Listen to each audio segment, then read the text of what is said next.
What's going on? Good evening, everybody. So, my little brother's birthday just passed not too long ago, earlier this month, and I made this.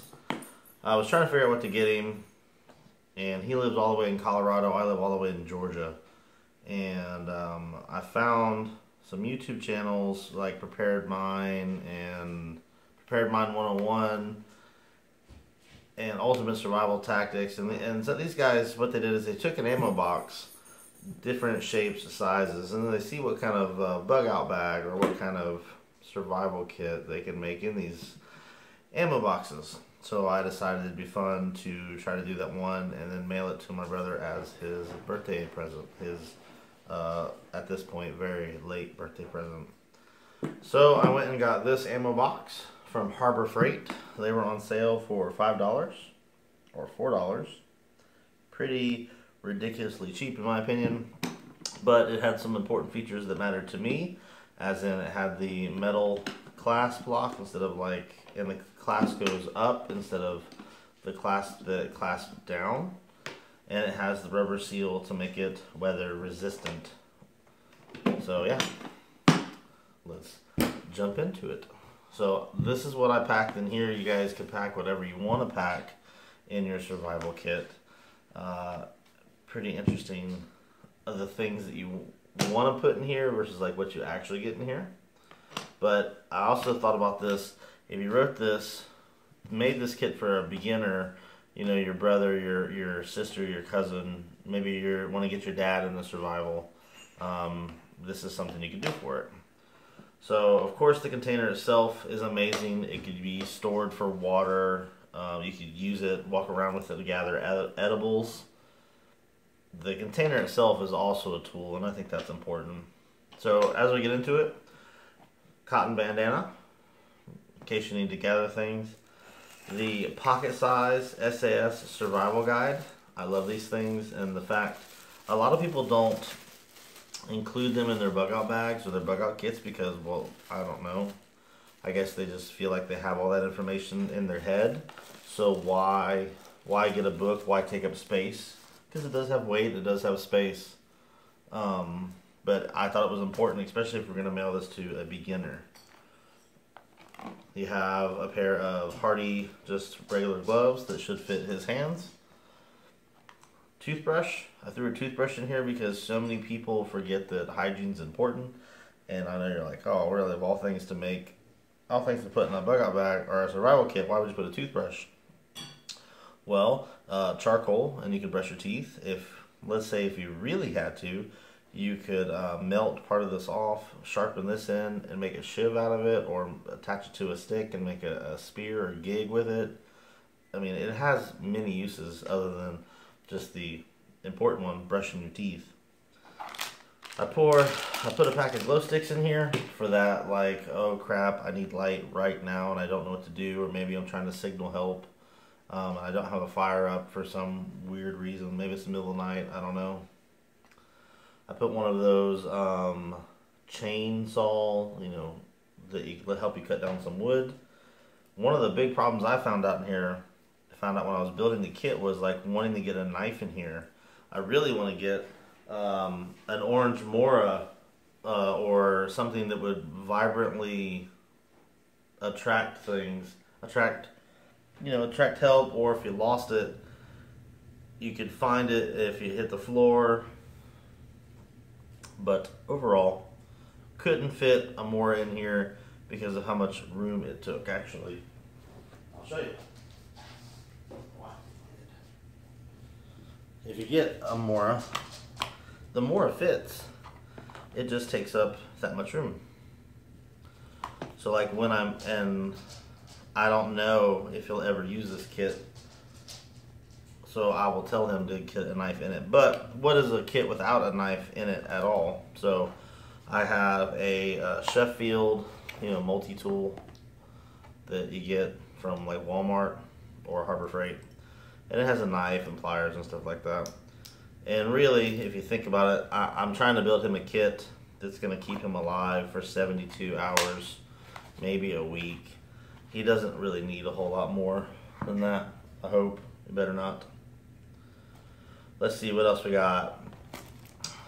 We have 160 pound, 1/8 inch, 50 feet of just black paracord, in case he needs to build a shelter or make snares or something.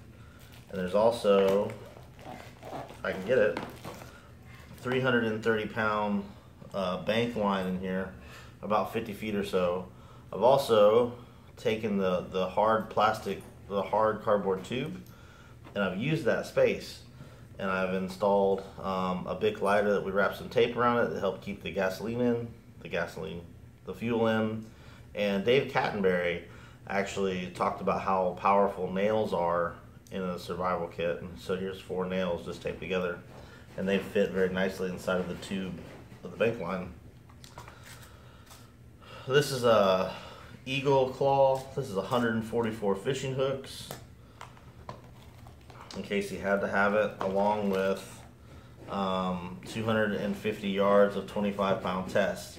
So this gives him 1, 2, 3 forms of creating shelter, or being able to make snares, or actually use it to go hunting with. A lot of people throw these away. They're kind of like a useless item. But if you needed this container to catch water in, or if it became like broken or something, what would you carry all your stuff in?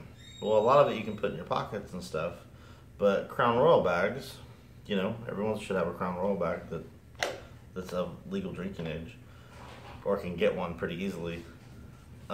These just make really excellent bags. You just throw them in the bag and they help out so much. We got some wet wipes. We'll go over here with the hygiene section. We have some Band-Aids that help, you know, in case you get a cut or something. Don't want to get it infected or nasty. We have a brand new roll of Gorilla Tape, the 1-inch Gorilla Tape. So again, more problems. And then I think it was Dave Cattenberry in one of his older videos said that you could also use electrical tape to do a lot of useful things in a survival situation, which makes sense to me. Zip ties, again, shelter building, problem solving. This is pretty cool. We got this at Walmart, I think, for a couple bucks. USTC survival whistle, and it also has like a part you can unscrew that has a cool little compartment in there where they put more survival notes, how to signal for help and things like that. We got, of course, a flashlight. This is one of the ones that got Harbor Freight for $1 or $2.